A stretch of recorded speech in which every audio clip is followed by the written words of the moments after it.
Okay, ladies and gentlemen, dear friends, colleagues, your excellencies, it is very unfair to have to start a panel on a Friday afternoon, on a mild and sunny afternoon in Prague.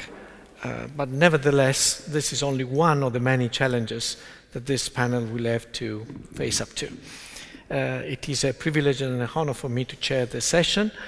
It is a topic that probably is already quite familiar to you. The title is Towards a New Global Strategy, How to Combine Ambition and Realism, Ends and Means, an Inclusive Process with an Incisive Outcome. That more or less summarizes all the challenges that are related to this particular exercise. The EU Global Strategy per se, and as you know, the mandate says that the High Representative and Vice President Federica Mogherini is expected to present a report leading to a global strategy on foreign security policy by June 2016. That is 6-7 months from now. The topic is one that normally is very, very attractive for both officials in the member states, in the foreign ministries, in the EU itself, and for think tankers. And this is precisely the public we have here this afternoon. So we expect a lively and interesting discussion on a topic that, as I said, is always very, very succulent for the kind of audience we have. And probably managing expectations, both today and in perspective, is going to be an additional challenge that has to be met. We are not starting from scratch. As you know, in June, the High Representative already presented a report on the global environment. She was tasked with that report in December 2013, even before taking over herself for the post of High Representative and Vice President. And to some extent, that report does away with the initial part of what once was the European security strategy, that is the analysis of the strategic environment. And therefore, the focus of the global strategy on foreign security policy will be rather on the second and the third part of what once was the European security strategy. In line with that, and in order to accompany and feed the exercise, an expert outreach and consultation process has been launched, no later than the beginning of October. Our institute, the Institute for Security Studies, is also tasked to help organize a number of conferences and seminars in the capitals and in Brussels in order to address some of the issues, at least, that will be dealt with in the strategy. This one, this panel in particular, is also part officially of that outreach and consultation process. It is, I think, at this stage, the 5th or 6th event in a sequence that will include up to 30 events in virtually all the EU capitals, some of them also, of course, in the EU capital proper, Brussels. And the idea is to collect ideas, expertise, and feedback from you as long as the process advances. Of course, it is still a very early stage, both in the consultation and in the drafting of the strategy proper. And we think that this is going to be an important occasion for us to listen to your ideas and to present to you where we stand. This is also why I have abused my role as chair and decided to proceed with the presentation in reverse order, because I believe that it does make sense for our discussion to start with the presentation by Stuart Summers, who is an advisor in the European External Action Service and is directly involved in this particular exercise from inside the EAS. It will give you a first glimpse, a first foretaste of where we stand, the state of play, the process, and then we will move on to the other panelists in order to start the discussion. And following that, I will open the floor to your intervention. Without any further ado, Stuart, you start. Thank you, Antonio, and good afternoon, everyone. Dobre odpoledne. Very nice to be here. As Antonio mentioned, I would just start with two caveats. Firstly, we are at the beginning of a process, not right at the beginning, but we are pretty much at the beginning. And obviously, this meeting is part of the consultation process. So what I am about to say is very much dependent on how this consultation process and the drafting process proceeds. And any mistakes I make are entirely my own. Secondly, of course, this is very much the remit of the High Representative and also Natalie Tocci, her special advisor. So if things don't turn out the way I suggest they will don't blame today, him. don't blame me. And they make excellent scapegoats, I can assure you of that. I think the first thing to say really is the strategy is a global strategy. We call it the EUGS now. I think EU Global Strategy for Foreign and Security Policy is a bit of a mouthful. So EUGS, I think, is probably a nice way of encapsulating what it is we're talking about. And also, before I forget, we have launched a website about the strategy where you can look at papers, process, etc., which might be of interest to those of you. Can't memorize the address, but I'm sure you'll be able to find it on Google. So firstly, it's a global strategy. It's not a security strategy, even though it is supposedly there in view of the fact that we have a strategy that dates back to 2003. It will cover security, of course, but it's not exclusively a security strategy. It's a global strategy, and I think that's reflective of the sort of the aspiration of the EU to have a global role. I mean, that's not to say that we don't have a regional role, and I think clearly our credibility depends on our ability to operate within our own region. And I think it's also important to say that this is not going to be a detailed list of things to do, action plans, etc. It will be high level. It will be about presenting a vision, a sense of direction for the EU. And I think that's important because I think in terms of the expectation of what it's going to contain, it won't have, these are the things that we need to do to achieve X.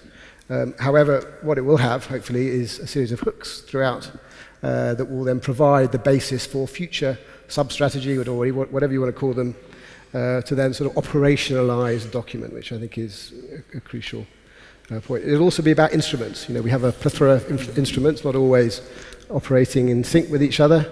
And I think this is another aspect that the global strategy will look at. How do we bring together all our instruments in a way that is cohesive, that can be brought to bear on issues in a way that they mutually support and allow us to reach our objectives.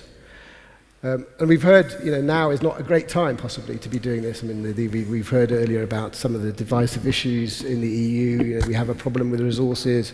There's a problem with public trust, and I would say probably actually this is exactly the time we ought to be doing this, both for our own publics, but also for providing a sort of clarity, if you like, to our external partners, which is something we also hear about. We hear about, dare I say it, Mr. Putin's clear vision. We don't hear much about what the EU really thinks. So I think it's a timely moment. And in terms of the time horizon, I think we're talking 5, 6, 7 years, that sort of period. We're not looking too much further forward than that. And as we said, we will try and match up goals and means. I mean, this is obviously critical for a strategy. I would say probably the first part of that is a bit more developed than the latter part of that. I mean, the means, the implications, resources, those sorts of things is very much something that needs to be considered in greater detail than it is at the moment. But anyway, just to sort of quickly run through the way that the thing is looking at the moment, and obviously, we're trying to think about how we get the balance between an ambitious vision and a sort of pragmatic prioritization, or between a vision document and an operational document. So we've grounded it in sort of 3 aspects. Firstly, EU interests are key. I mean, I think this is clearly about EU interests. And I would say, there is not a dichotomy between EU interests and values. I mean, we've heard earlier that, we have an interest in our values being taken up elsewhere, but that ought not to be necessarily our main ambition, but it certainly is an interest. But I've just sort of quickly run through. I mean, these are things that appears in the treaties anyway. I mean, things like physical security of citizens and territory, and I mean that means taking an active interest in the strategic, the security and peace and stability in our region, prosperity, resilience of democracies, which implies, as I say, values will be sort of a major element of our external action. And unity. I think unity is quite important for us being able to develop a strategy, but actually external coherence is also quite important for our own internal unity. So I think there's a symbiosis there that we should consider. So, and I would say probably wrapping all these together into, I think, sort of overarching rules-based global order, I think is probably where our sort of core interest for this. On secondly, principles. Antonio mentioned, we had a June report on the 3 C's, as they were called: connectivity, contestedness, and complexity. And I think this is sort of forms the bedrock of this strategy. Engagement in a more connected world, and we can't disengage. Disengagement would also mean that we aren't able to take opportunities, and I think that's another aspect of this strategy. I mean, it's not just about challenges, of which there are many, but opportunities exist too, and we ought not to miss those. Responsibility in a more contested world. Clearly, that's particularly important for our in our neighbourhood. And working together in a more complex world, and that's more about partnerships and what have you. And I think overarching all those is essentially what value can the EU add? I think that's the critical point in terms of the principles. We need to sort of distill what the added value of the EU above and beyond national capabilities, i.e., what is something that is a priority for everyone, can't be done alone, or possibly, no one else is doing it. So I think that's key to avoid a sort of Christmas tree type approach. And thirdly, on the goals, they're sort of, at the moment, they've been set out 6 main broad goals. This may change, it may not. And they're thematic rather than geographic, but of course, depending on the goal, it will have geographic connotations. Some will be more, about the region, and others will be more about, the world. We're talking about sort of the system of global governance. How do we not necessarily preserve it, but revive it, if you like? Rethinking our partnerships or partnering on issues. How do we go from sort of static partnerships to looking at issues and finding ways to partner? Investing in regional architectures, neighbours of the neighbours, if you like. This is a key, I think, in terms of understanding our neighbourhood. Developing a bottom-up approach to conflict resolution. I think, with the plethora, the emergence of a number of non-state actors, for example, the old traditional state-state mechanisms, often don't work. So we need to think of new ways of managing this sort of mega trend, if you like, of state fragmentation. Supporting state and societal resilience, I think, particularly in our neighbourhood, but not necessarily exclusively there. And I think it was touched on earlier, responding to our neighbours with a European thought. We're not just talking about enlargement here, we're talking about how do we reach out, how do we encourage those in our neighbourhood who see things the way that we do. And I think, this is an area where arguably we may have disengaged in the recent past. Just a couple of things on the sort of the implementation side. I think, as I said, hooks to operationalise a document. I think that will be a key challenge. How do we articulate those? I mentioned the resources, the procedures, institutions, instruments. What are the implications of all this? That's also something we need to work on. And consultation. I mean, I said we're here talking to you. The concept of ownership is important, and I think we're talking to member states. The fact that we are engaging them in the process, and the High Rep has said process is equally, if not more important than product. I think that's true, and certainly a number of member states are revising their own security strategies or other strategies at the moment. I think there's clearly a two-way exchange of information, if you like, on these things. The other thing, of course, we've talked about the EMP review earlier today. Clearly, we need to make sure that the two are consistent with each other, and I think, clearly, they are. We have talked extensively with those involved in the EMP review or the new trade strategy. And certainly things we talked about this morning, differentiation, for example, is clearly sort of the essence of what we're talking about when we're talking about rethinking partnerships, for example, and responding to those with a European choice. So there is a lot of consistency there. I think I will stop there. I'm sure there'll be many questions, but I'll Thank you, Stuart, for illustrating the menu to some extent. We'll give the floor to David Kral. There is no need to introduce David to an audience in Prague. He was previously director of Europeum, so one of the organizers of the conference here, and he is now head of policy planning in the ministry. He is to some extent a good case of the revolving door system in Europe. There are not many, and therefore I'm delighted to listen to what he's going to say, all the more so because David is also the point of contact for the Czech Republic on the global strategy. As you know, each member state has appointed a point of contact, and there is, but David can illustrate that in more detail himself, a sort of regular consultation process in Brussels whereby they will be regularly briefed on the progress of the European global strategy. David. Thank you very much, Antonio. Good afternoon, everyone. Well, I wish I could address you with a more sexy topic on a Friday afternoon, a very nice day like that, as Antonio mentioned.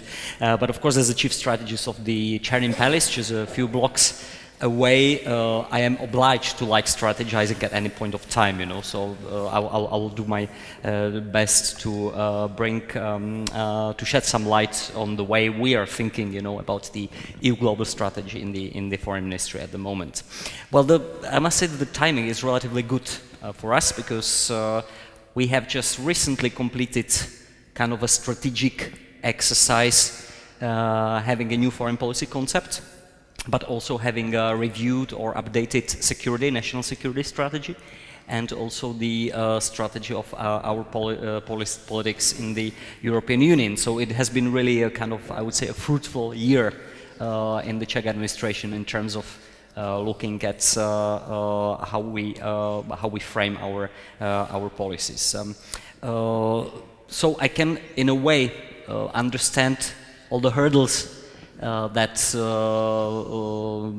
the team of the EAS and Mrs. Mogherini and especially Nathalie Toci is facing, because I went through a similar kind of exercise on a smaller scale, and I can say that I understand the importance of the process as such, and it has been also mentioned a few times by High Representative Vice President Mogherini that the process might be sometimes as important as the outcome. Well, I would say the process is important, but for us, for sure, we would like to see a strong outcome that is, let's say, a document that will be endorsed or adopted in the strongest possible term by the European Council, so that we make sure that it actually really constitutes a sound kind of normative basis, you know, for the way we conduct our foreign policy as the EU in, you know, some years to come. Obviously, it's quite difficult to do it in a world which is very dynamic, which is changing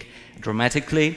But at least we feel that it's a good, you know, time to give it a try, and perhaps to use this exercise also as a kind of identity building exercise, you know, asking ourselves, you know, what is our foreign policy identity at as the European Union, what are really our interests, what are our objectives, etc. And from that perspective, I must say that we also welcome the fact of the kind of broadened scope of the global strategy, and my reading is also that the kind of logic of construction is going to be a bit different this time, because in the security strategy, you know how the security strategies are construed, you know, they are basically looking at the world through the prism of threats and how we are addressing them. This exercise, in my opinion, should be more about how we see the current world, what kind of world we want, you know, in some kind of medium term, what is our role and what are our interests in it, and last but not least, what tools and what resources are we able as the European Union to commit to achieve those ends. So in fact, these are, in my opinion, four important elements or components that the strategy should address. And I would just like to mention briefly, you know, or elaborate briefly on each one of them. Well, how do we see the current world? And it was basically mentioned by Stuart already. We've done the exercise, the so-called strategic review, which was presented by Ms. Mogherini in June this year.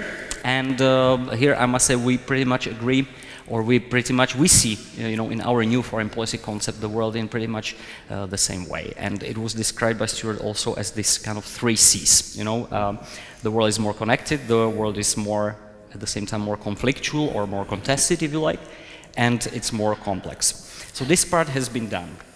Now, what kind of world we want? I think the basic parameters, that we hope we can agree on is that we want a rule-based world. We want some kind of international order which is based on, let's say, the working, functioning institutions, which is underpinned by international law that we comply with, and a world which is based on multilateralism. We understand fully that. Because the world is complex, we cannot tackle the things on our own, but we have to try to engage and get on board, the largest possible number of actors.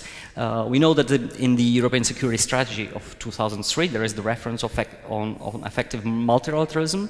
We think this is something we should work with, take it as a kind of point of departure, but perhaps we need to try to give, let's say, a new boost, to this multilateralism, which, by the way, we see by many actors of international relations contested.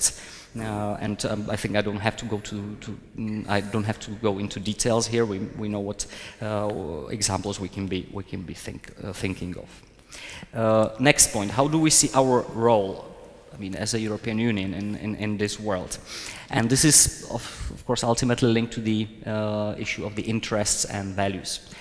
Here I agree that we don't see any fundamental discrepancy between interests and values.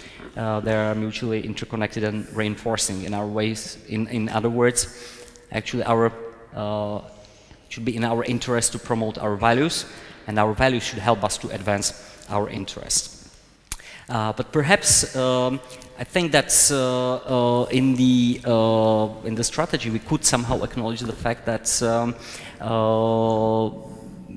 we not necessarily all the other actors in the international arena share the interests with us, so we should be a bit more frank about that. So we are not perhaps all kind of gravitating towards this idea of a kind of postmodern Kantian peaceful world, but we could somehow try to position ourselves more as, let's say, I don't like to use the term the realpolitik actor, but perhaps it's something that we as the EU should at least acknowledge that we might need to do that if we really want to advance our interests. As for the interests, also very much the reading is the same. I see three fundamental interests that we want to advance as the European Union, and that's providing security, freedom and prosperity to our citizens. I should say that perhaps on the security we like to see or to have the, let's say, concept, a broadened concept of security in the sense of a deep security.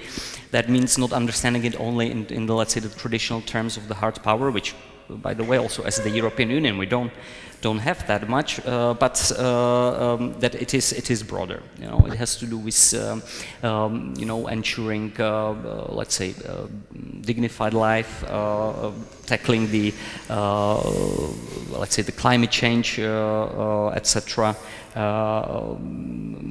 ensuring access to water, etc., etc. We can elaborate on that further. Freedom, of course, that means kind of preserving and promoting our, let's say, freedoms and liberties, including human rights, good governance and democracy. And in terms of prosperity, it basically means ensuring that that Europe or the European Union is able to provide, let's say, what we can call is able to continue providing what we can call the European social model and the provision of public goods as we know it. As to the values, again, we basically have them already in the founding treaties, and I think that there is no need to revisit that at the moment. I can just quote, you all know Article 2 of the treaty establishing the European Union. Human dignity, freedom, democracy, equality, rule of law, human rights, pluralism, non-discrimination, tolerance, justice, solidarity and gender equality.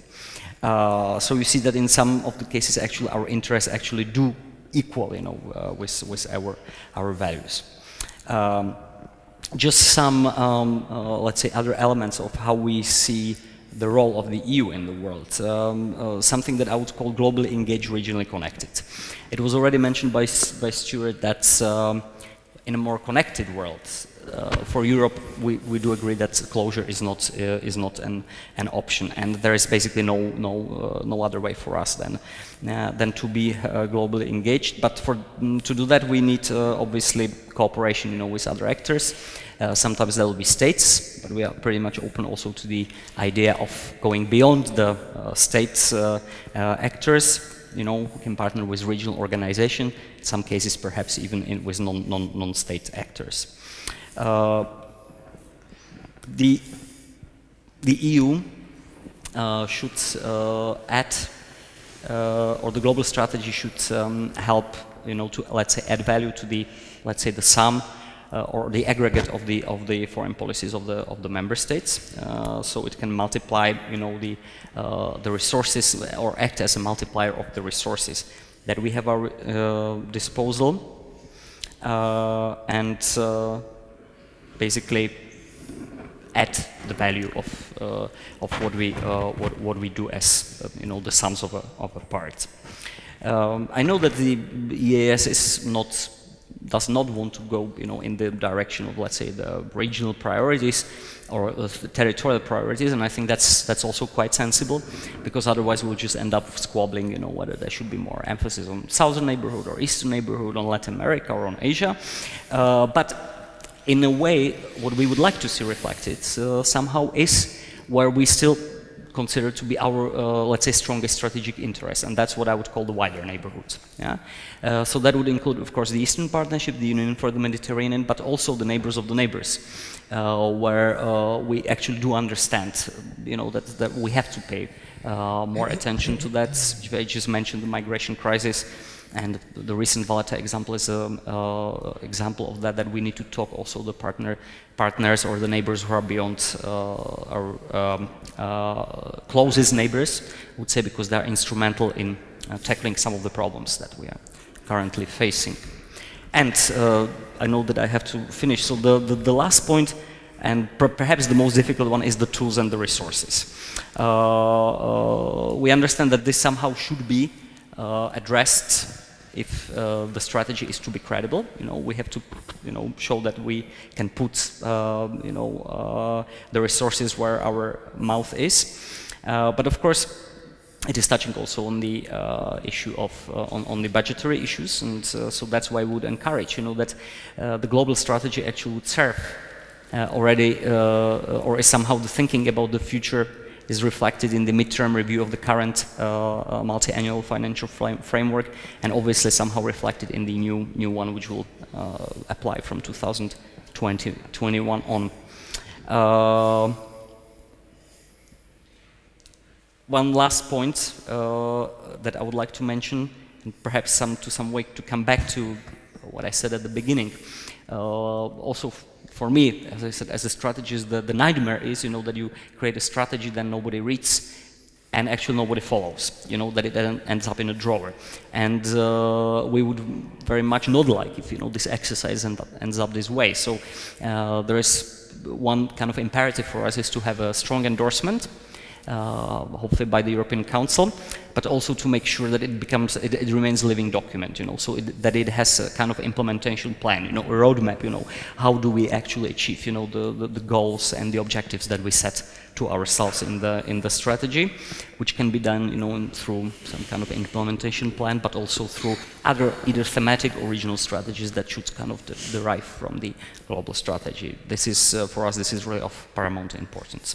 So I'll stop here and look forward to the discussion. Thank you so much, David. Now it's Zoltan's turn. Zoltan Martinus, who is Director for Enlargement and Foreign Policy in the Secretariat of the Council of the European Union, or prior to that was Hungary's ambassador to NATO and was diplomatic advisor to Herman Van Rompuy in the European Council. Zoltan. Antonio, thank you very much. And thank you very much for the interest you show to this panel in the Friday after lunch segment. I must confess I had some dilemmas when preparing. One dilemma was that I'm relatively new with glasses, so I have no idea what to do with them. If I put them on, I see my notes, but I do not see you. If I take them off, I only see you, but I do not see my notes. The second dilemma I had was that having to speak after two panelists who are the owner of substance, it's sort of difficult to speak with a degree of authenticity about substance. So I try to overcome this dilemma by talking about the dilemmas related to the strategy writing process. And since the official title, the mandate, is EU Global Strategy on Foreign and Security Policy, I would like to talk about a few dilemmas related to these concepts. First of all, the EU. And my first question is, who the target audience for this strategy is, who are going to read that.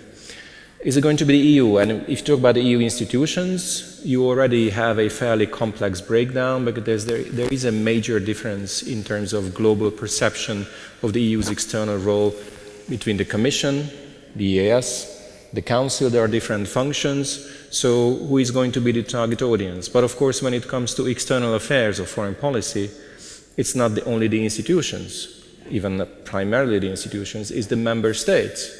So is the target audience going to be the member states? And if so, is it the governments? Is it the public?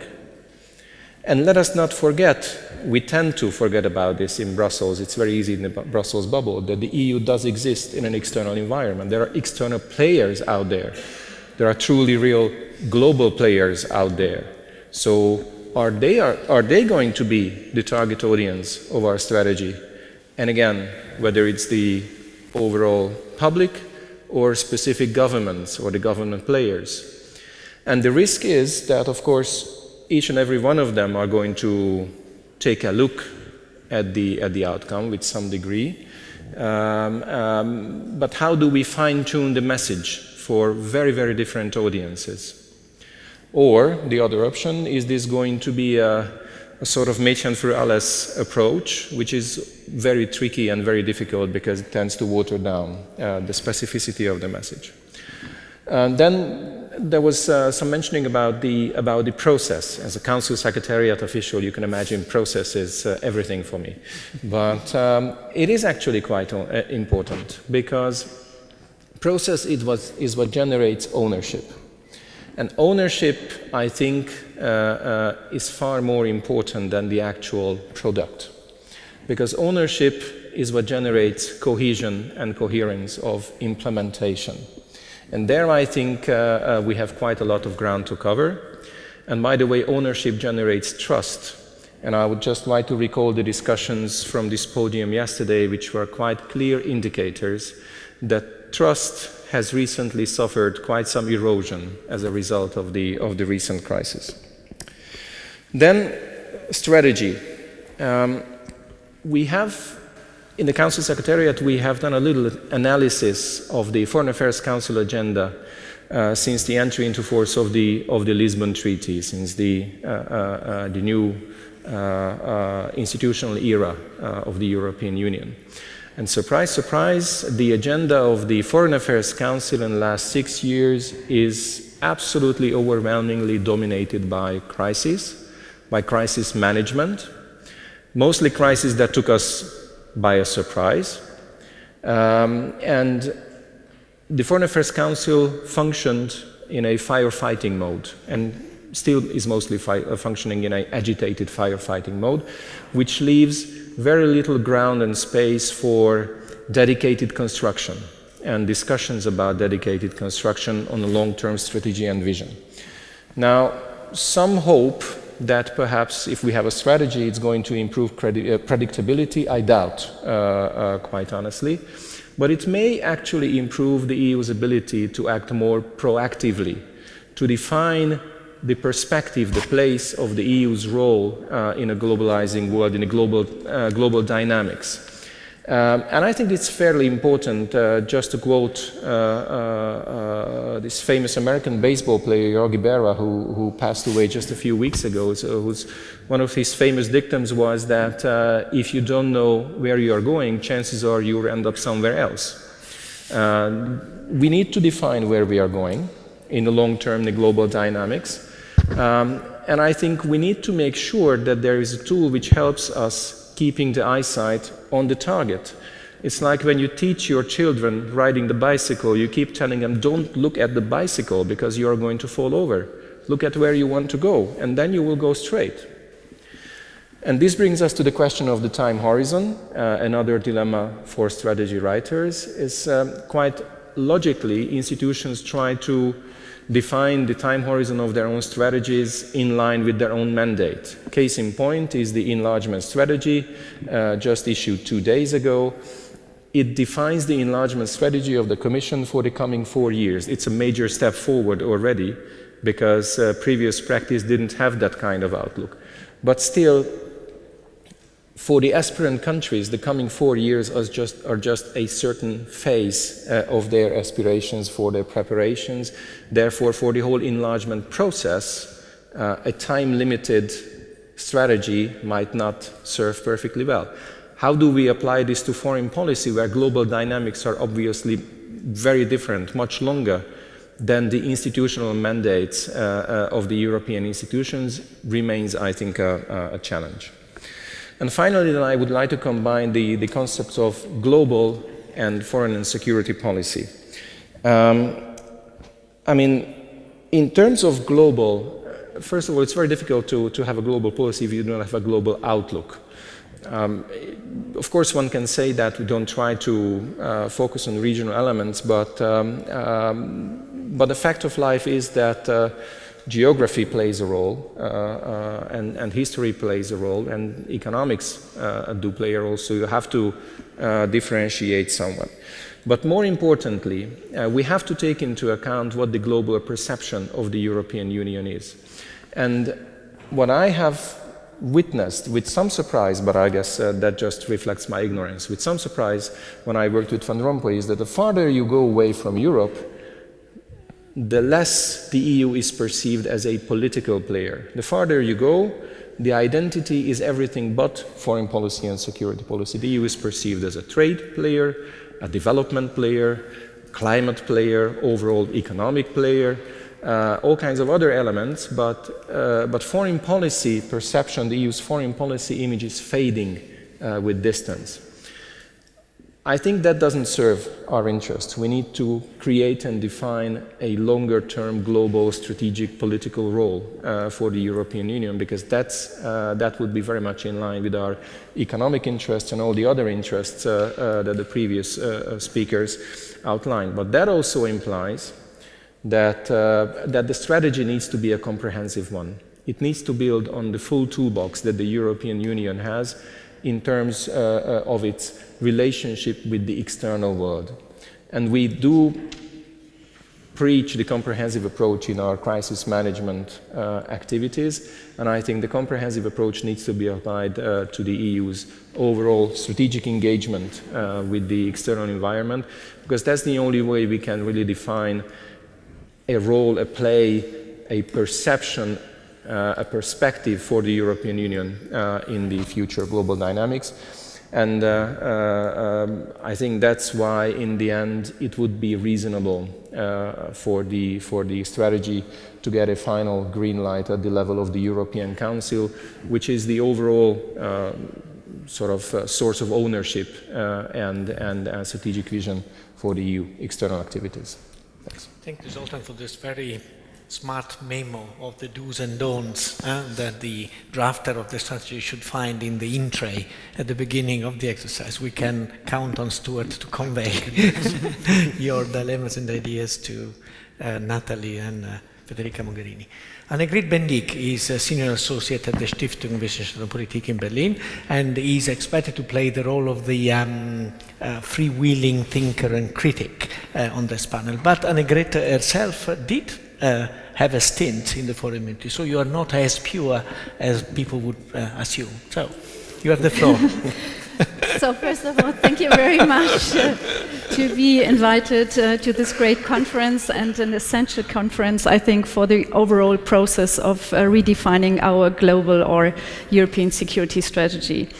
And that at a time, not at a place which is full of history, but I think also at a time where foreign and security policy in the European Union is full of history. And we see it when we are negotiating about Russia or about Turkey.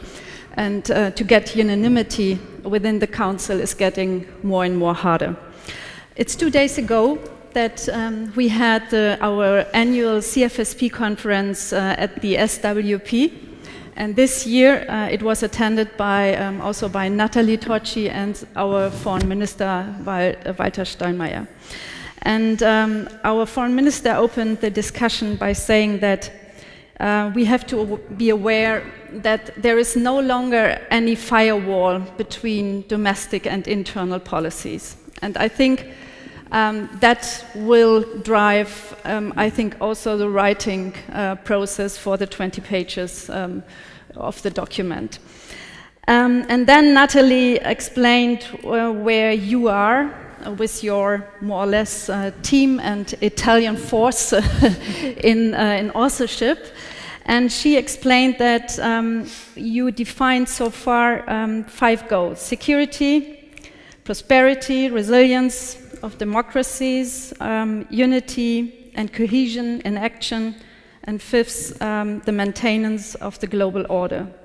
And you will do this by 3 principles: by engagement, responsibility, and partnerships. And that is all framed in a global strategy. This year in our institute, we had a discussion round among researchers about the substance and the content of our new European strategy. And the outcome of this process and the ongoing discussions were written down by Markus Keim and by myself. So you find some of my conclusions also in the paper published on our website on the European security strategy. First of all, and that is, I think, what all commentators say, is the fact that we have to define a joint narrative, a new joint narrative. Either it is a narrative that can hold for the next 4 years, or it is so brilliant that we stick to this narrative for the next 10 years, and so on. And our discussions coming out and the results coming out of the group was that we should stick, first of all, to the maintenance of the liberal order. And that by means that are, in 3 points, strategic, realistic, and modest. And therefore we ended up not by saying that the European Union, despite the fact that in the treaties there is the ambition to define a global role, and despite the fact that we have competences given to the European Union, to the European Commission in environmental policy or in climate policy or in at the WTO level in trade issues. We think that according to the challenges and the threats we are facing, that it makes more sense to define a more modest strategy that really concentrates on a strategy for CFSP, for the common foreign and security policy, with, first of all, a regional ambition, but of course with an outreach to the global dimension.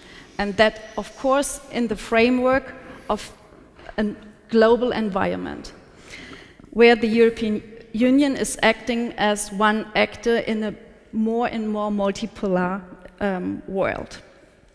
And therefore, the regional aspect that is proven by the last months and by the last year, that the crisis in the neighborhood, they are so severe for the European Union and for the activeness and for the unity of the European Union, that we see so far, looking at the quotas for the migrants, looking at the budget for CFSP and CSDP, that our resources are so limited that we cannot afford to have the ambition to act on a global stage when it comes to political and security topics, because for that, the precondition is that we provide enough resources in persons and in brilliance and in material stuff for this action.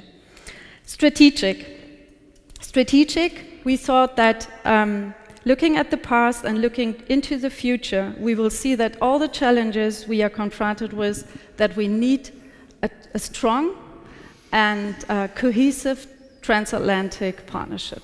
Without the US, and we have seen that in the Ukrainian crisis last year, the US is back in Europe, and without the US, we have not really the means to confront what we are looking for.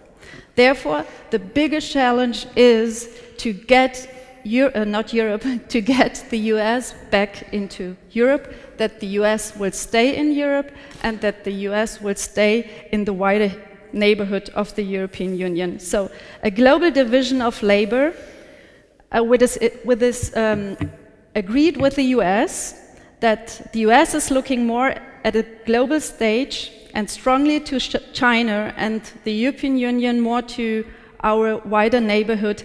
That could be a starting point for this strategic outlook.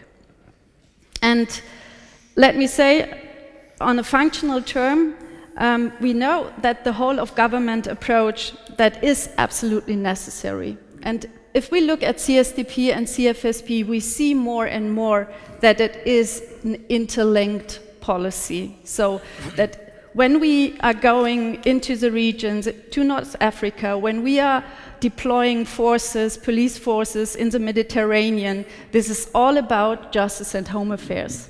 And therefore, we think that this whole of government approach should, first of all, be applied and implemented in this regional domain. Last but not least, I would say that if we concentrate really along these lines, European action, then it does not mean that we exclude our responsibility for global affairs, for example, defining norms for states in cyberspace, or defining the right goals in climate policy, or that we take care that the UNHCR has got enough money to feed the people. That is really not excluded, but it is another way of framing then the strategy. And therefore, we hope that this will take into account, despite the fact that our ministry is looking very much to China. That is also the reason why we are hosting in this debate about the future of the ESS, a big conference on Asia, because of course Germany is interested in trade, first of all, and interested in Asia. But I think this can be done, and in other contexts of European action abroad. But I think it makes sense to concentrate really on CFSP and what does it mean for the next 4 or 5 years. Thank you. Thank you so much. We have a lot of food for thought already on our plate, and we count on you to increase the portion significantly. So I'll open the floor immediately and collect a few questions. So we'll start from this wing and then move to the other wing. So is the micro? Thomas, and then... Thank you very much. Thomas Weiss, Charles University in Prague. I will try to be very short on the comment, but to pick up on some of those things that you have said. It seems to me that in order to go beyond the ESS, which was a very nice bird view of what the EU wants, very nice objectives that everybody knew were ideal but not really tangible, to go beyond that, we probably need to make some choices. And one of those choices, I think, would be the notion or the concept that you haven't mentioned, neither of you, and that's the concept of stability. For us, I guess, for the Europeans, stability is the key, right? In order to do the trading and everything, we need stability, and we kind of understand how to reach it. But I am not really sure that that the peoples in Europe and the states are sure in what type of stability they are interested. Are we looking for short-term stability, so stability soon as possible, referring to your crisis management FACs, basically stability now, or are we ready to accept instability or even deeper instability in short term in order to reach stability in the longer term? And I guess my view would be that the EU global strategy should actually tackle this problem, because that's a normative choice, that's a realpolitik choice, but without explicitly saying we are ready to have more instability in the short term, you will run into problems because you will be expected to deliver stability soon, and you will probably not be able to do that. Thank you. Thank you.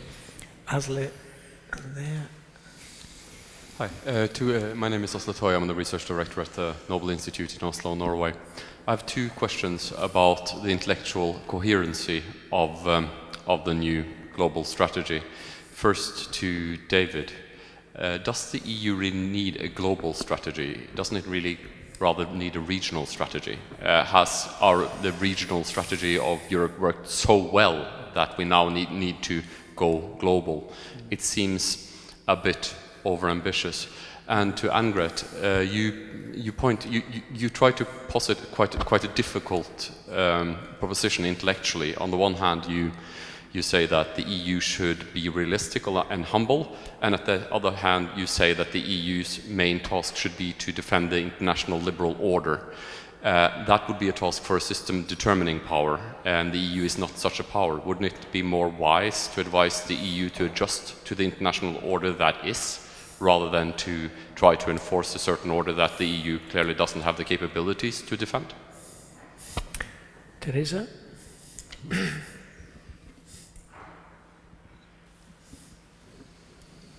Hello, Teresa Novotná. I'm based at the Université Libre in Brussels.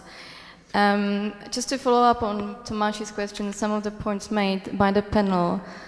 I think one of the reasons why the old Solanas paper has been that successful is that there was a clear bottom line, and that was what was already mentioned, the effective multilateralism.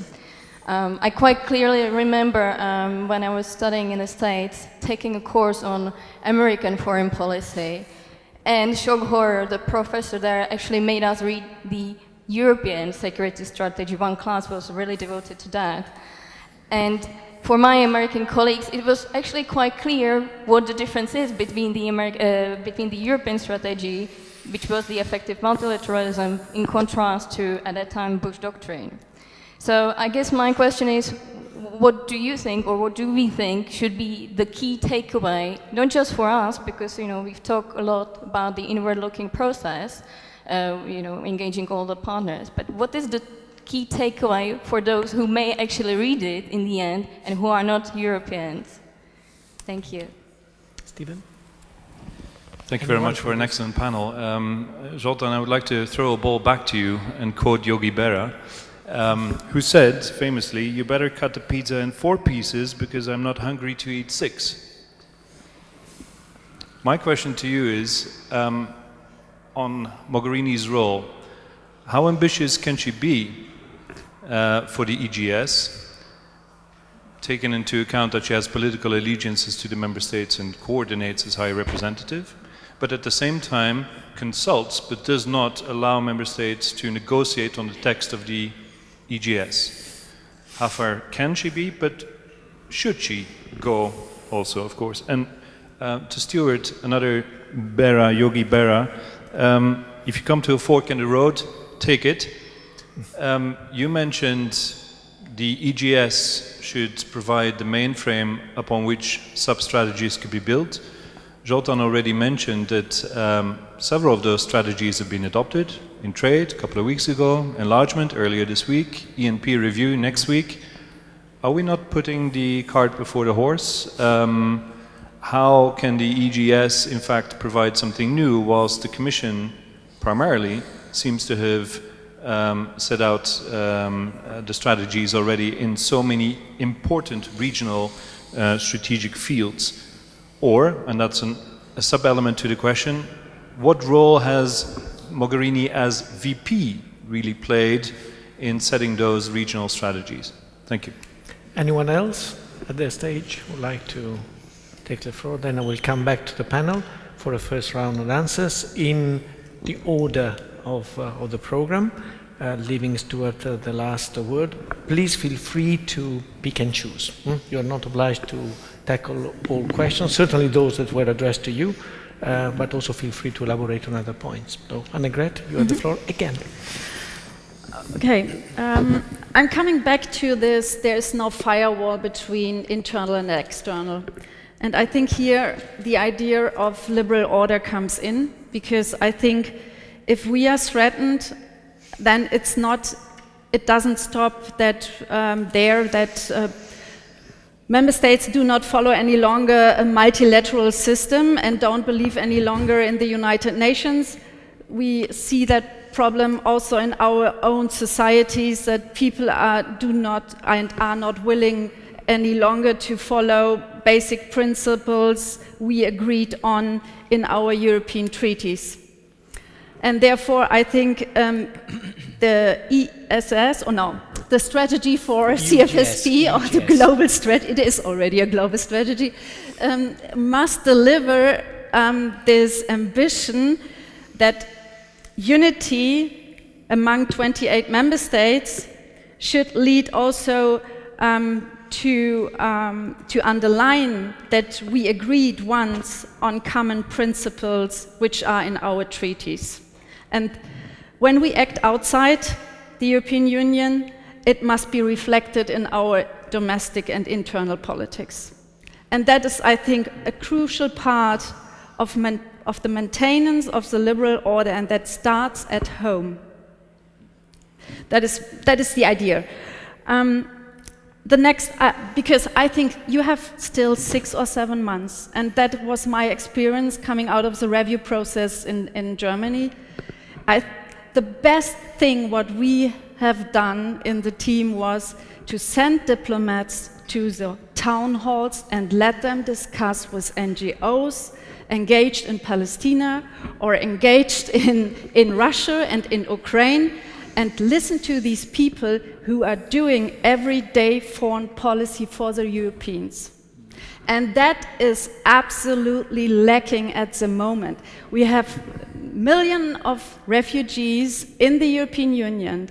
We have millions of European citizens doing everyday foreign policy, better than diplomats, I would say. And you should include them in the revision of a global strategy of the European Union. That is, I think, so crucial, and you have 7 months left to include them and to deliver that also to the national parliaments of the 28 member states. And I think it should not begin in Brussels and end up in Brussels. Probably when the head of states then signs the document, but the whole process and the content must be delivered by the people. That, I think, is crucial. Well, if I may add a very, very quick comment on this, the High Representative is very well aware of the need of all this. If you have listened to her presentation, she says that the most impressive remarks about this came from mayors of European cities who came to her and said, listen, the consequences of your actions or inaction are felt here, are felt on the outskirts of the city. It's not just about the migrants. So I think that the intention at least is there, and in the tour of capitals that the High Representative is going to carry out over the next months, whenever possible, wherever possible, there will be an effort to have at least a moment in a very, very dense agenda with public representatives. Very often, I suspect, through the emissaries of the MPs, because MPs are elected representative of citizens and therefore in national parliaments, and therefore they should have probably access. But it is, of course, completely different to carry out this exercise at 28 level of 28 member states as compared to a single country that shares the same language and the same more or less structures of governance. It is a very, very complex exercise.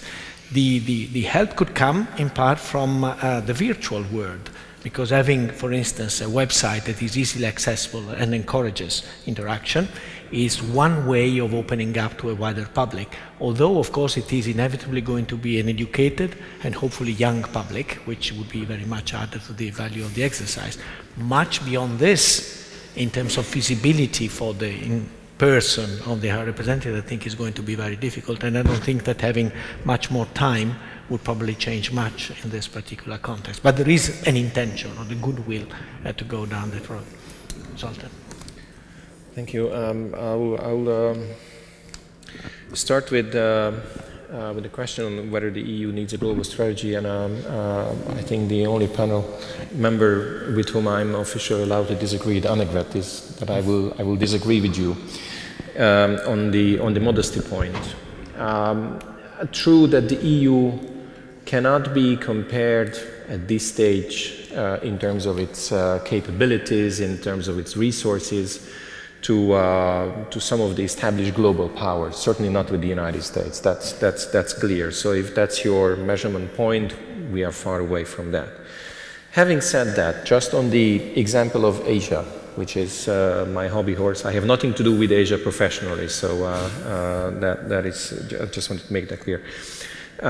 In Asia, the EU is a major trade power. The EU is the largest trade partner, the largest non-Asian, non-Pacific trade partner for all of the Asia-Pacific countries, and it is the largest trade partner for many of the Asian countries without any qualifications. We make a lot of money there. That means that money, that income, is the source of jobs and growth in the European Union. That's the very fundamental of the requirement of maintaining our European economic and social model. And I think that's fairly important. Now, we can only benefit from this trade as long as there is a secure and stable political environment in Asia, and as long as there is a sort of a functioning rules of the game there are in Asia. I think this obviously means that the European Union is directly interested, it has direct interests in a functioning of an Asian security architecture, and actually I think it has an interest to be part of that as much as possible. That's down the road. We are not there yet. We have some ambitions. I think in certain areas the EU is already there, but that's part of sort of a target list that you have. It is quite clearly an interest. It is not a direct, immediate security threat-related interest, but I think it is a clear economic, social, political interest of the European Union. So do we have that kind of level of ambition, or do we leave the security architecture and the developments of the security architecture and all the influence it might have on the international order to the United States and China? I think we do have an interest to be a player there. If you are not at the table, as they say, you are soon going to be on the menu. Now, that relates to Stephen's question as to what kind of ambitions the member states might allow to Mrs. Mogherini. I think there are two angles. One is the process, and I think on the process she should be, and she is, super ambitious, because these kind of conferences, which keep following each other in member states, these kind of conferences generate the ownership, the understanding that there is a world outside the European Union. There is no automaticity that we can sustain our way of life. There is no way that we can avoid the influence of the outside world, and you would be surprised how often this aspect gets forgotten in Brussels and in other places. So I think on process she should be, and she is super ambitious. On substance, it's very difficult to predict. As Stu said, we are at the beginning of the process. I would say this is like a salary negotiation.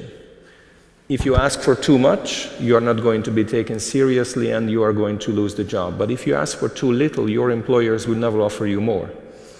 So I think she should be quite ambitious, asking for a lot. But how exactly, that's very difficult to define. I think I would not even try to go into specifics on that.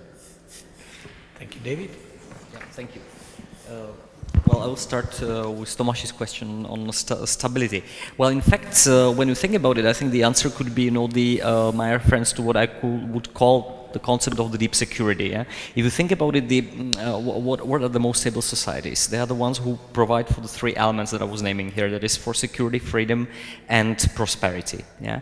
So basically, if our actions, go in terms of promoting these three major interests, then I think on the long run, they will bring in combination, kind of more stability.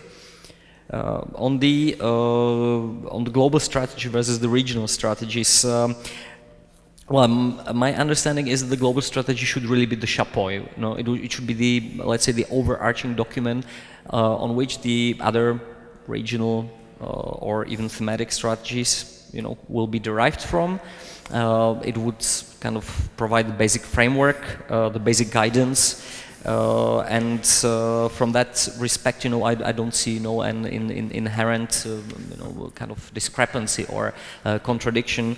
I think we can have both, and it also links to Stephen's question about the role of the currently kind of adopted strategies on the issues that are mostly within the remit of the European Commission.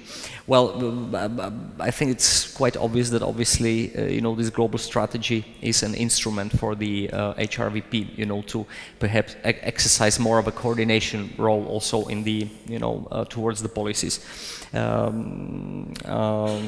exercised or in the competence of the European Commission, and it can give her kind of a more clout, to kind of shape them. So in fact, the fact that we have this kind of strategies pouring in is maybe, also a way from the Commission to have them adopted before the global strategy gets adopted. But that's just my feeling. But again, inherently, I don't see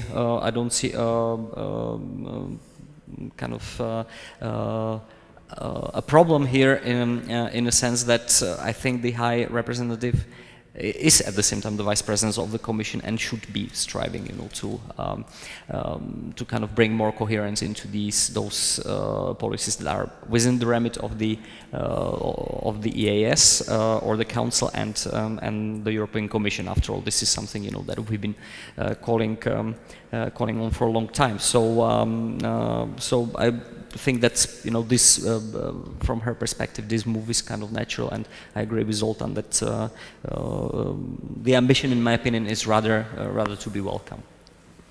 Thank you, David. Stuart, you have received some tough questions. Yeah, indeed. Sensitive, at least. Indeed.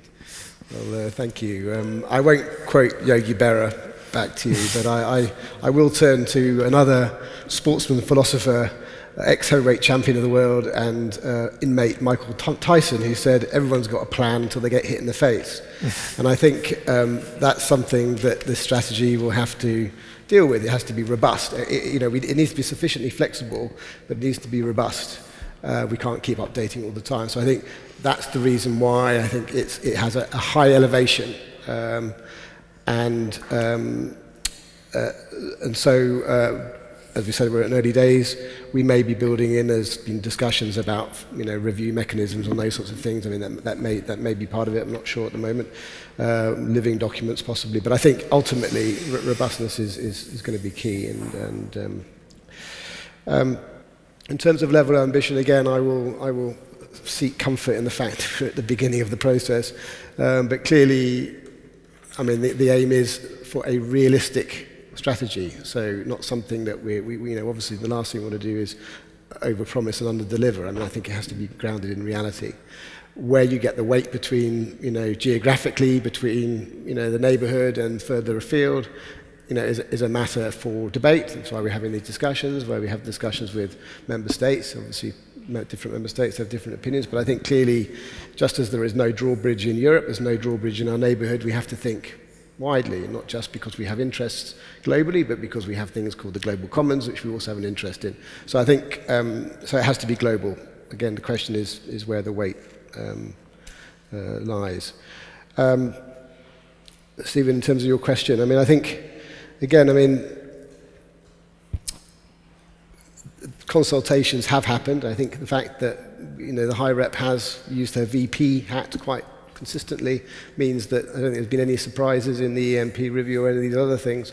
And you know, the question is, what's better to come first? Should the global strategy come first, or sectoral strategies? I'm agnostic about that. You know, they equally have pros and cons. And I think the important thing is that, again, this is a high-level strategy. I think there's been enough voices asking for it. I think that it has a function in terms of a communication tool. And I think, you know, while trade, the region is important, I think, you know, there are equally other things that are important, which need to sort of be added to complete the picture. And I think the thing which is going to be the most difficult, of course, is this question of how we harness all our instruments under different circumstances. Obviously, is another key element of the strategy, and I think that's best served by having it more widely than based than just looking at it from a sort of sectoral or geographic point of view. Thanks. Excellent. I just wanted to add one point to what Thomas said and the response. The term stability got a bad name a few years ago because it was very much associated with the authoritarian rulers, especially in North Africa. And the fact that even the EU, to some extent, espoused that kind of stability for its own interest has created a number of problems. Now, perhaps a few years after that, we are looking at the stability with different eyes. In the global strategy, it is likely that this term will not be an anchor, a conceptual anchor, precisely because it is controversial what it means exactly. But there will certainly be a strong emphasis on the need to support state and societal resilience throughout the world, but in particular close to the European Union. Whatever the term resilience means in your own language other than English, of course that is a hint at the need for stability, adaptability, but also sustainability. That goes well beyond the strict notion of stability, which tends to be a little bit static and rigid and can be misinterpreted to that effect. But this is still, I would say, from what I can understand, work in progress. That is, there are still a few months, and if you look backwards at the ESS itself between June and December 2003, and the report on the implementation of the ESS 5 years after that, these processes do not happen in a vacuum. There is a world out there, and what happens out there to some extent influences the debate, the language that it uses, and even the process whereby the strategy is elaborated. In 2003, it was the victory in Iraq for the US and the beginning of the insurgency in 6 months. That changed already to some extent the perception. In 2008, it was mostly the war between Georgia and Russia that fell in between the exercise and influenced to some extent the thinking, the language, and the approaches of the member states to that effect. And we're still too early to tell what could still influence events between here and April. And I suspect that when spring comes, it will basically up to the High Representative to make a call about the priorities that she wants to emphasize, starting from a sort of draft text that will be more or less ready by then, and also the degree of consensus that she wants to achieve among the 28 member states. That will be a call that will have to be made at some point in time, well above our pay grade, but it is something that we have to be aware of. We have time for a few more questions. I will go to this wing, starting with the ambassador, and then moving. Thank you. I actually can very easily pick up on what you have right now said. I think we have to be as well reminded of one important thing, this time responsibility. We are not writing it in neutral period of time, and the question of audience is extremely important. Who is the audience? Is it European public, I mean public? Or is it, for instance, European parliaments in divided countries, like my own is, where you have these true Czechs, true Finns, true Poles, true Brits, true Slovaks, and you know what I mean exactly. And when they will read it, we might run into issues. Now, external audience, we have to speak about Russia in the strategy, and we have to speak about the United States in the strategy. I wonder if we can be responsibly able to put together strategy which can be accepted by Czech Parliament, by Czech citizens, Czech public, and by Moskovsky Institute государственных отношений. And last but not least, the third point is not only what will be there, but what will not be there. Because we have African Union, which of course is not a key partner of ours, and I do imagine that on 20 pages you cannot do all what you want to do, but if development is not mentioned there, there will be a lot of difficulties for many of us who, even being European diplomats, try to talk to public wherever they are. So I really think we have to be this time quite careful. I recall the last one, our strategic partners. Brazil was our strategic partner, and Russia was our strategic partner, if I am correct, or is still valid actually. Turkey was a strategic partner, and then Turkey was a strategic. So I think that we really have to be careful, but this goes back. If it's not real and realistic enough, that means if it not be that specific, selling it to European public will be very difficult, because people need to know what is trade, what is security, what is nuclear issue, and what is development. So I would rather limit ourselves not only in ambitions, but as well in this audience ambitions, because we cannot sell it from European public to Moscow Государственный Institute. Thank you. Thank you. There was one request there and one there.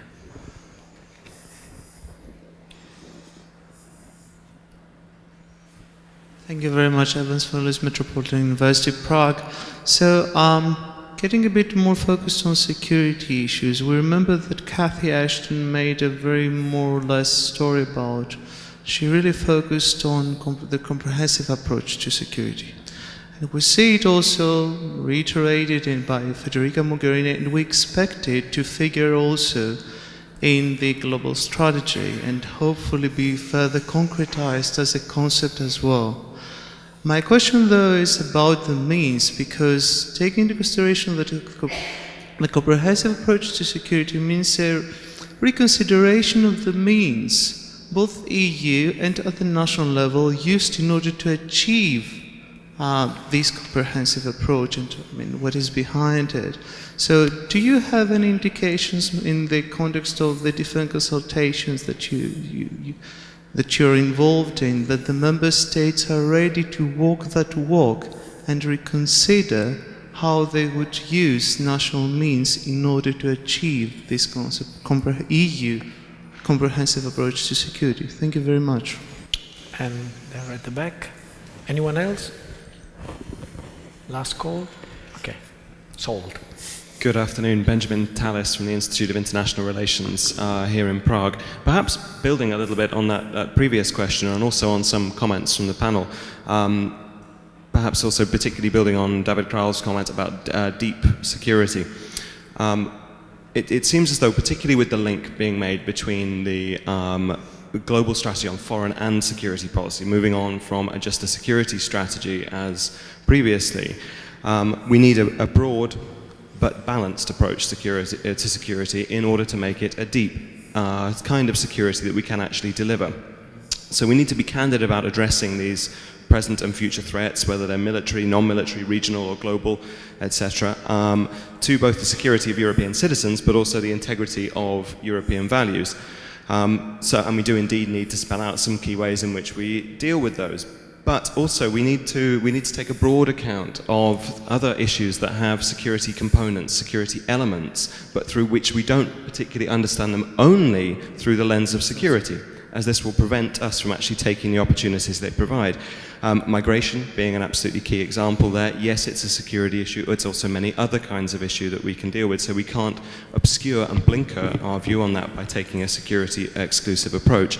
And we can see the dangers of doing so by the over-securitization of the neighborhood policy in the past, and the nervousness and hesitancy it brought in, the treating of the neighborhood as a testing ground for the EU as a security actor, which compromised some of our other ambitions there. And I think in that way, if we are broad yet balanced, we can actually try to deliver this kind of deep security that is at the heart of the European project itself. And I think that should be something along the lines of the deep, or the new narrative, the compelling and positive narrative that we need to actually weave. Just one other comment to the point about system determining powers, and also to Annegret's point about the blurring of the domestic and the international. The blurring of domestic and international isn't only happening to the EU. It happens to other powers as well. It's perhaps most clearly visible in relation to the EU, but we can ask how this actually gives us an advantage. If we are most clearly prepared to deal with this, and we are most openly exposed to this, how does that actually relate to our wider international relations with other partners, particularly when we're told by representatives of the BRIC countries, for example, that if you're not a hard power, you're no kind of power at all? Well, that's easy to say if you are indeed no kind of power other than a hard power. So again, how do we actually make our comparative advantage work by perhaps taking account of our specific and unique position with regard to domestic and international blurring? Thank you. Thank you. If there are no other requests, I will come back to the panel for a final round of comments and answers, starting again with Annegret. Are you ready to start now? You prefer Zoltan. Okay. We'll give you 5 minutes. Happy to. On the issue of audience versus ownership, I think I made a difference. Ownership should be ours.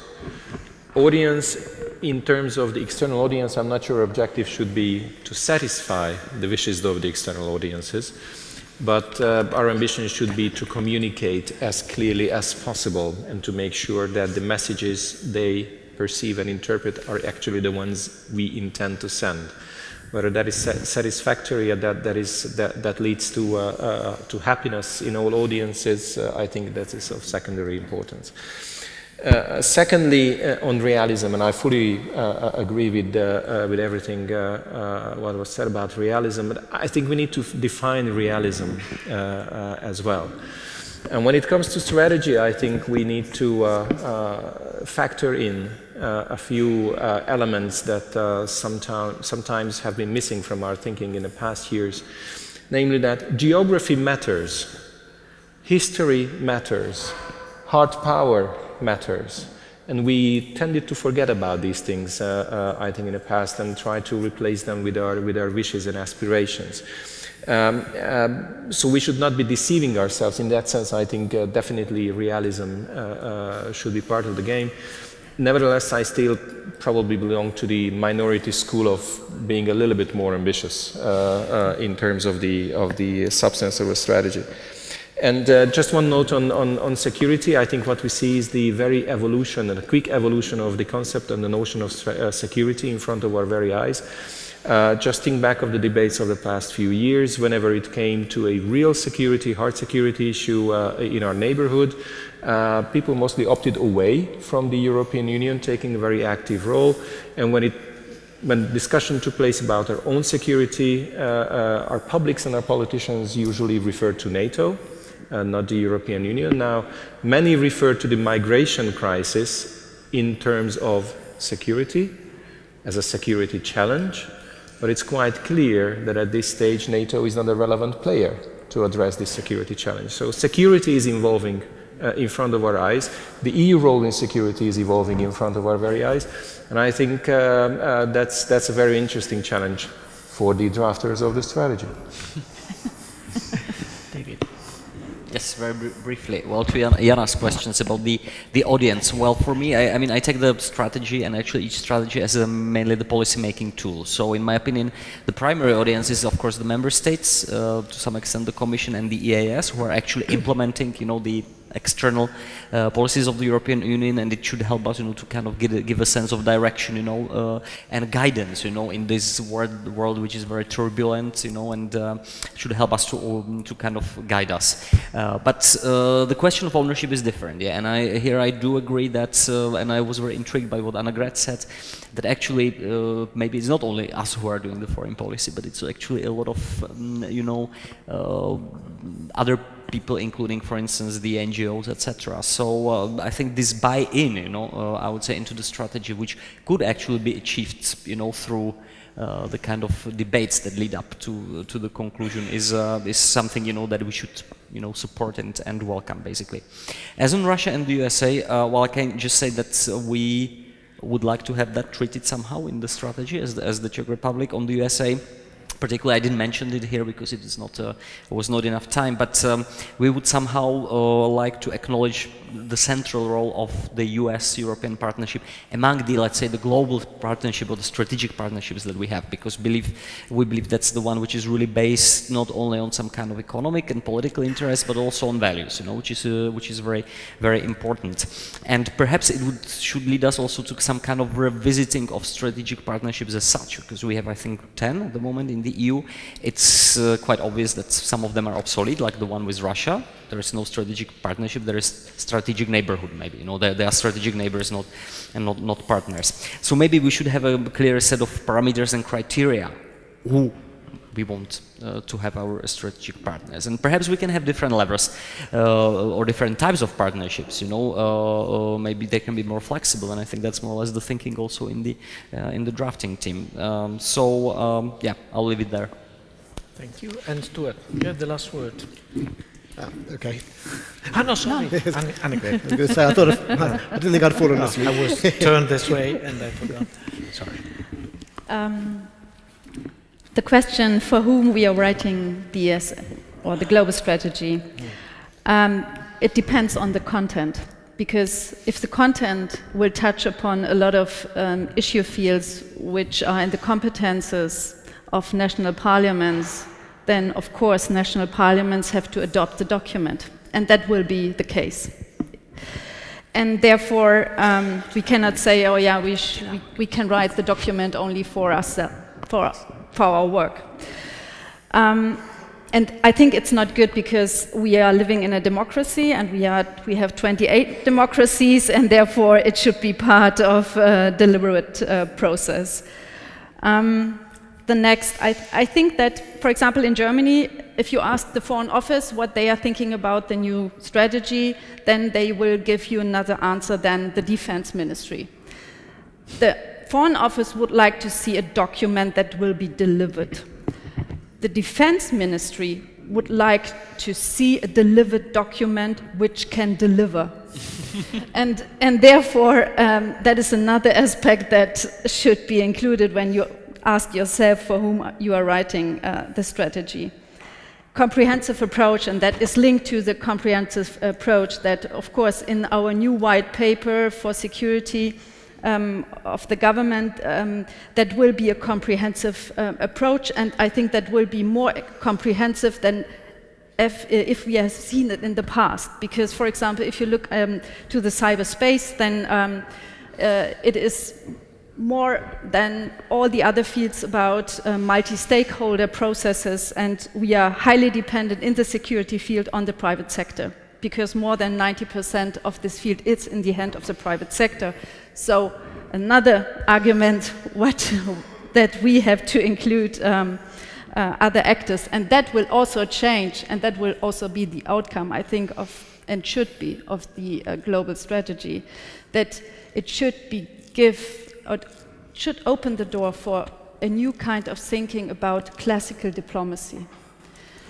And I think we will see that in the OSCE next year, that we will see diplomat rounds including academics and people from the private sectors who really know what they are talking about when it comes, for example, about the security of nuclear power plants. Yeah, and I think here that it should be used for really thinking about our own diplomatic work. And I think here that is the comparative benefit of the European Union.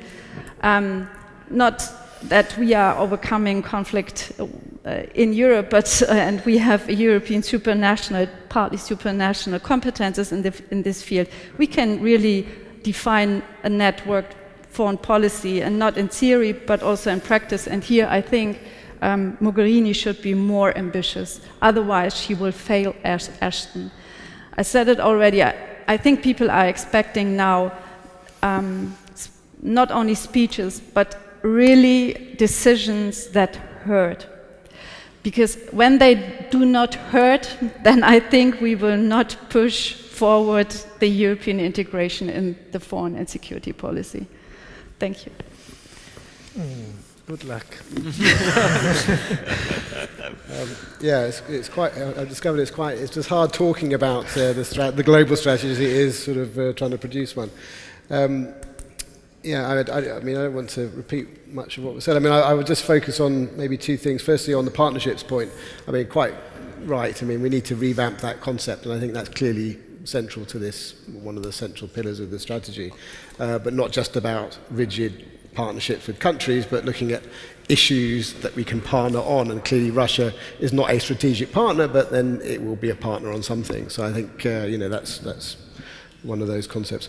On security, I mean, you said it more eloquently than I can. I mean, clearly MODs have their eyes on budgets, and they'd like to see security quite prominent in the strategy. And I think it will be, but I think it will be mainstream throughout it. I mean, clearly, if you want to achieve security, it has to, it requires an awful lot of additional tools beyond the security toolbox, if you like.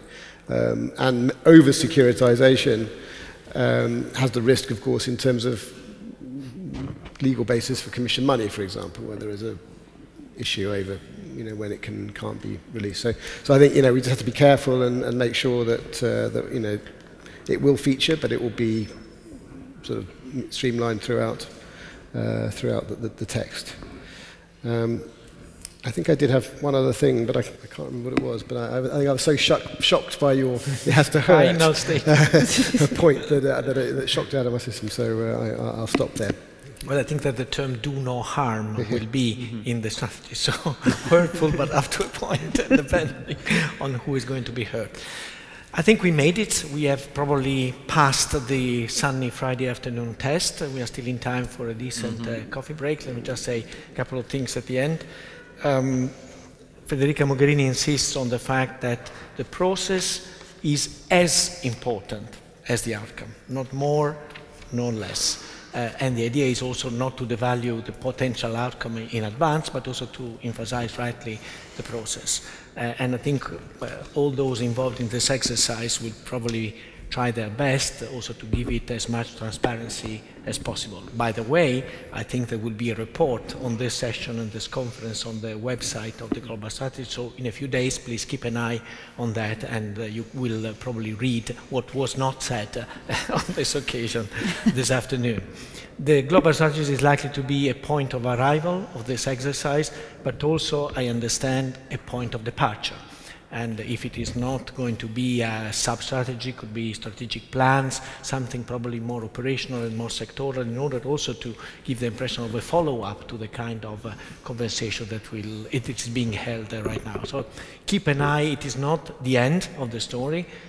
Even a few months from now, the conversation will continue and will be probably more focused on specific elements of the strategy.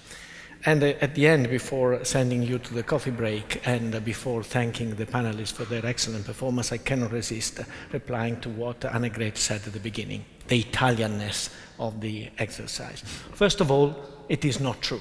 And Stuart is here to testimony that also other nationalities are involved in the exercise. Second, it is partly accidental.